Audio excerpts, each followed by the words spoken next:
Bonjour tout le monde. Allez, une fois n'est pas coutume, on se retrouve pour la semaine au jardin. Alors, comme je vous l'avais dit dans la vidéo précédente, il y a pas mal de choses qui ont cramé, qui ont commencé à sécher. Et aujourd'hui, je vais libérer des parcelles puisque ça ne va plus rien donner du tout. Et je vais commencer à préparer le sol en vue de recevoir les légumes d'hiver. Il y a une chose où j'ai fait une erreur. Enfin bon, c'est une expérience. Voilà, on fait tous des expériences au potager, bonnes ou mauvaises. C'est ce qui nous fait grandir et c'est ce qui nous fait avancer dans notre quête, quelle qu'elle soit. Je voulais me passer du compostage de surface parce que j'ai toujours la même problématique, les limaces. J'aurais peut-être pas dû le faire parce que je me suis rendu compte, particulièrement cette année, où on a eu une grosse sécheresse et une grosse canicule.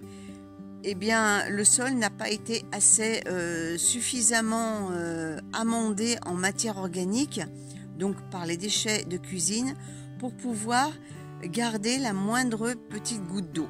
Je m'en suis aperçue sur pas mal de parcelles. J'enfonce mon doigt et le sol est sec sur une bonne profondeur.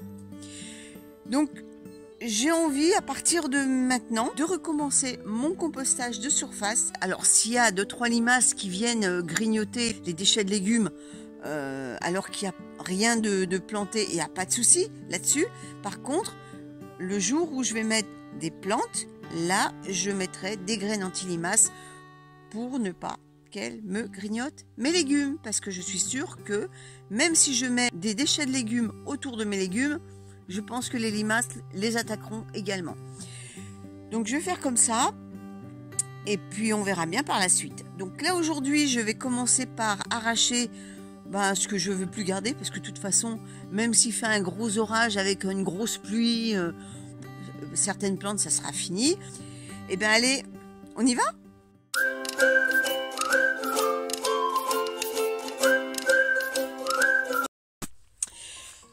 Alors, cette parcelle où j'étais censée avoir un melon, et bien le melon il est là. Vous voyez, c'est tout sec. L'amarante elle est finie, donc ça je vais tout balayer. Enfin balayer. Je vais laisser en paillage, bien sûr. Et je vais aller chercher du compost pour en mettre à l'intérieur. Idem pour la parcelle qui est à côté. Pour ces deux parcelles là, idem, je vais tout arracher parce que de toute façon, même si ça revient, les melons, c'est mort. On est fin août, donc c'est fini. Et pareil, ces tomates là, elles ont pris le coup de soleil, elles sont vraiment pas belles, elles sont flétries, donc je vais tout enlever et je vais amender le sol. Alors de ce côté, vous voyez, j'ai encore pas mal de tomates et ces pieds de tomates sont franchement jolis comparés à ceux que j'ai de l'autre côté. La courge éponge, j'ai qu'une seule courge éponge. Elle est là, la seule, l'unique. Donc celle-là, je la préserve. Enfin, j'espère qu'elle va arriver à maturité, vraiment à maturité, et que le chien n'ait pas idée de me couper une tige. Enfin bon, je croise les doigts parce que vous voyez le truc des poubelles là, on a essayé de mettre ça pour le dissuader d'aller trop grignoter mes tiges. Enfin bon, on verra bien. Mais je vous dis, c'est la seule et l'unique, parce que toutes les autres, vous voyez, elles ont séché, vous voyez, ça tombe. Donc celle-là, je croise les doigts pour qu'elle arrive à maturité. Autrement, vous voyez, elle est toute en fleurs. Elle fait des fleurs magnifiques. Et elle court un peu de partout.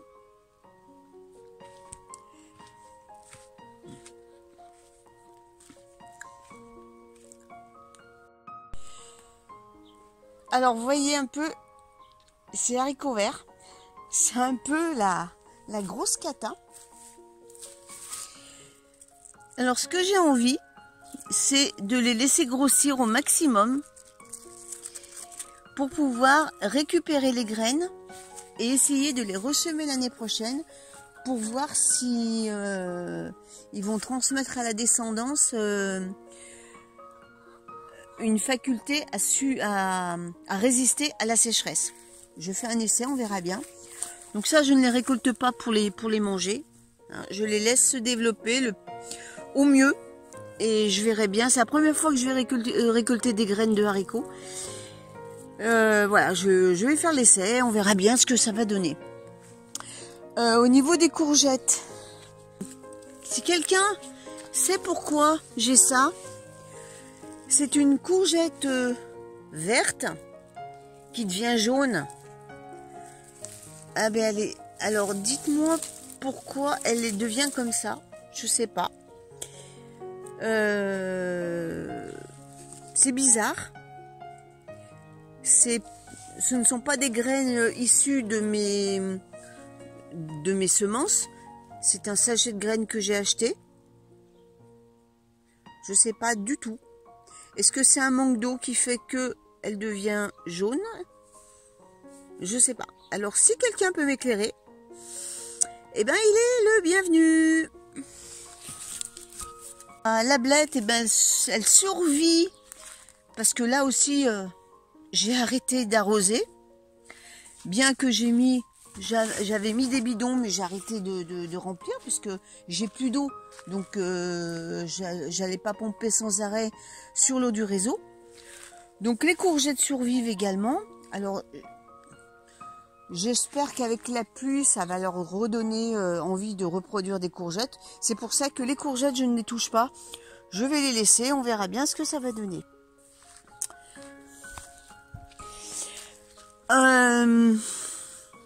Je referai une vidéo là-dessus, mais je vous dis comme ça vite fait, sur le système d'arrosage des bidons.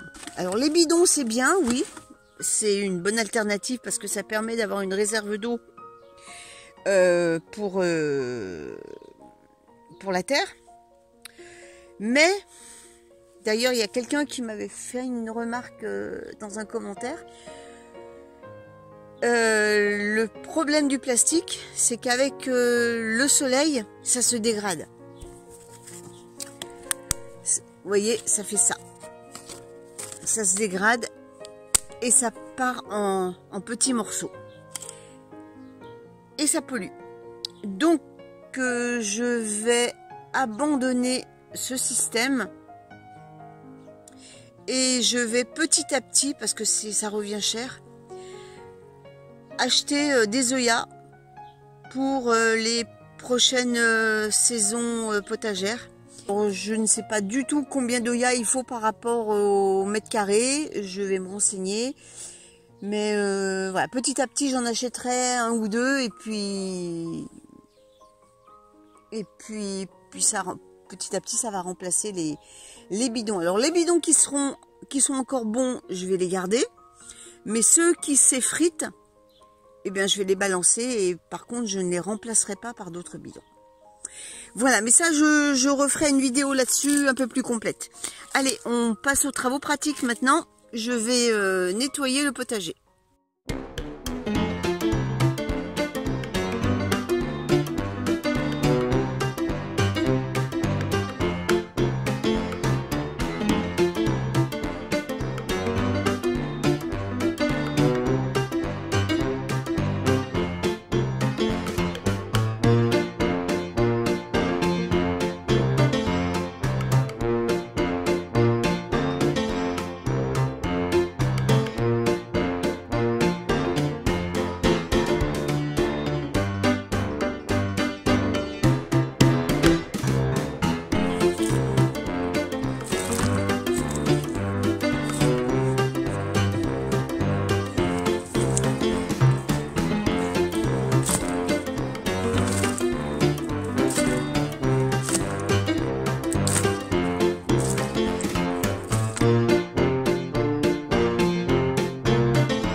J'ai fini cette parcelle.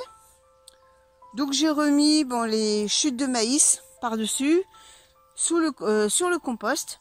J'ai rajouté quelques feuilles sèches de la mélanchée parce qu'il commençait vraiment à perdre ses feuilles vu la sécheresse. Donc j'ai récupéré cette ressource que j'ai rajoutée par-dessus. Eh bien je vais faire à l'identique les autres parcelles que je vous ai montrées précédemment.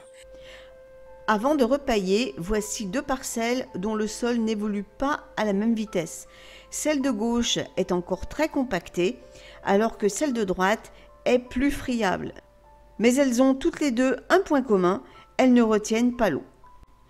J'ai constaté une énorme différence cette année avec la réduction de l'arrosage entre ces parcelles et l'autre partie de ce potager. D'ailleurs, je vous le montrerai dans quelques instants. Voilà, j'ai terminé tout ce côté. Donc bien sûr, j'ai laissé les courgettes et j'ai repaillé, j'ai remis du compost sur toutes les parcelles. J'ai rajouté un peu de glycine parce que elle commençait à devenir exubérante, donc je l'ai taillée et j'en ai profité pour rajouter tout ça sur le sol. Là, j'ai enlevé toutes les tomates. Vous pouvez les voir ici. Celles qui étaient abîmées, je les ai mis directement sur le sol. Ça va se décomposer tranquillement. Donc maintenant, ce qu'il me reste à faire, ça, je ne vais pas le toucher puisque c'est les légumes d'hiver. Ça, je ne vais pas le toucher puisque je vais les laisser se développer le plus possible afin de récupérer les graines. Bon, ça on ne touche pas. Et ici, je vais enlever les tomates puisque c'est fini.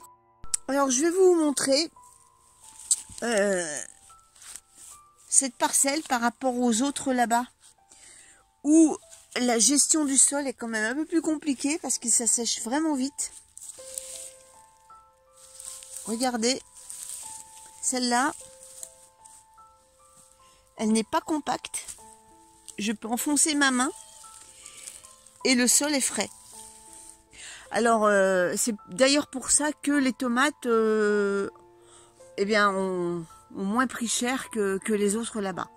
Donc je pense la chaleur du haut plus le manque d'eau, ça fait que elles ont peu produit, mais vous voyez que le feuillage, il a moins été attaqué par la sécheresse que l'autre côté. Et je vous remontre, regardez, je vous raconte pas de bêtises, je peux creuser et le sol il est bien quoi. Regardez. Chose que je ne pouvais pas faire de l'autre côté. D'ailleurs, vous l'avez vu, je vous l'ai montré, ça faisait des grosses mottes difficilement démotables. Je sais pas si ça existe ce mot, mais bon, si ça n'existe pas, je l'ai inventé. Voilà, regardez, vous voyez. Et ça, c'est un sol que j'aimerais retrouver là-bas.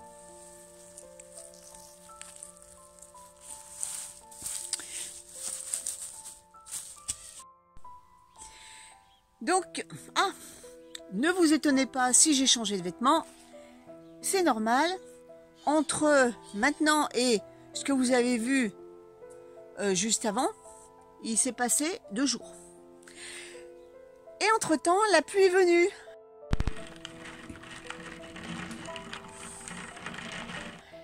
La pluie tant attendue depuis 2 mois. Ça fait du bien.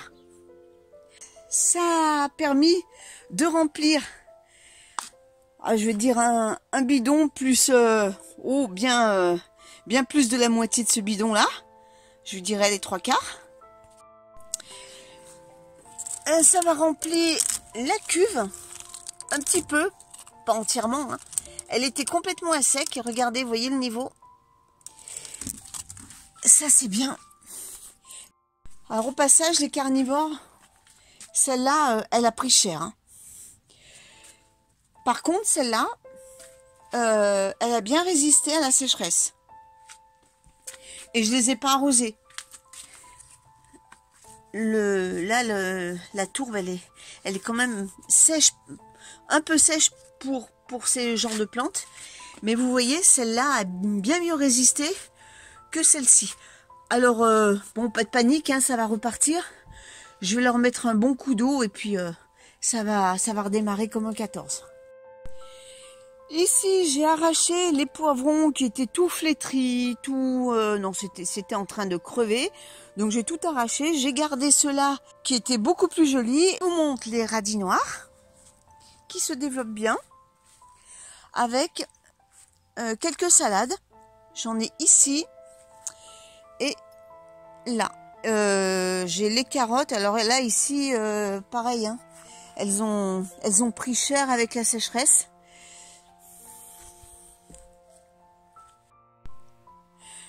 Alors au niveau des bassins, les tentures que j'ai mises, c'était pour justement les protéger du soleil,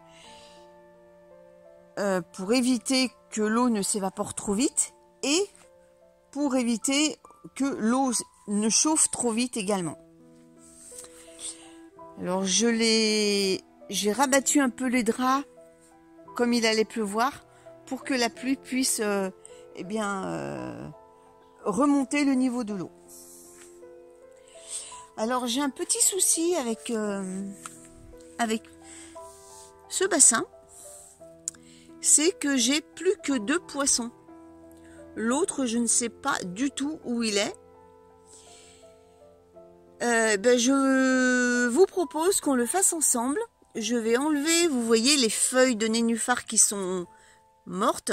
Je vais les enlever et on va voir si on retrouve un poisson avec le ventre à l'air. Allez, on le fait tout de suite.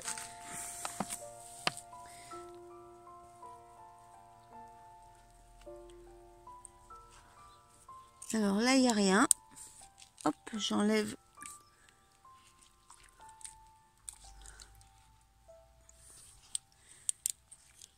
Alors, de temps en temps, les feuilles de nénuphar qui sont mortes, il vaut mieux les enlever. Parce qu'en décomposant, ça crée des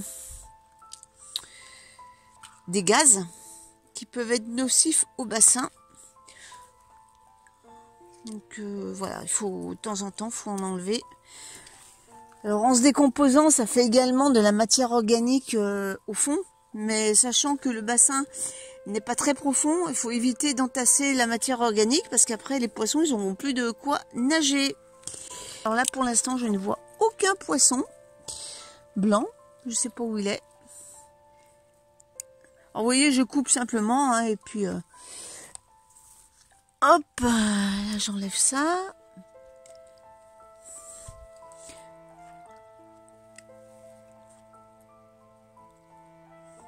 Alors,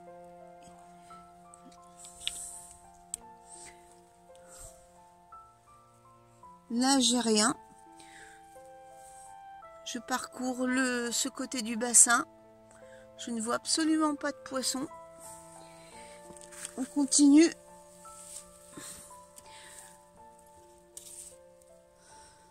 Là, je vois une feuille qui est morte, qui est en train de sécher.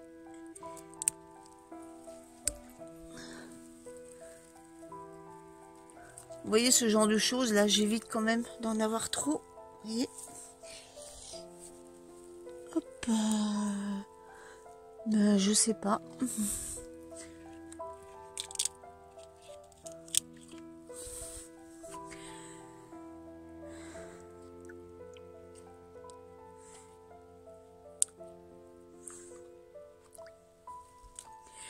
Alors voilà, j'ai fait un peu de nettoyage.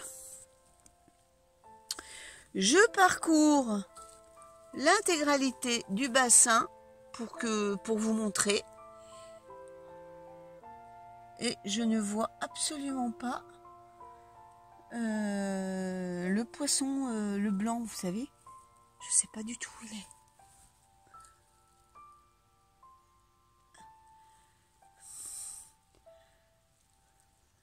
Il a disparu, le poisson. Et je viens de leur donner à manger et il n'est pas revenu à la surface. Donc je sais pas du tout. S'il avait été mangé, les autres aussi. Donc je sais pas. À moins qu'il soit mort et puis qu'il soit pris dans les algues au fond. C'est peut-être ça aussi. Voilà, bon, bah, c'était une petite parenthèse hein, à la semaine au potager. J'espère que cette vidéo vous aura plu et on se donne rendez-vous dimanche prochain pour une autre semaine au jardin. Salut tout le monde!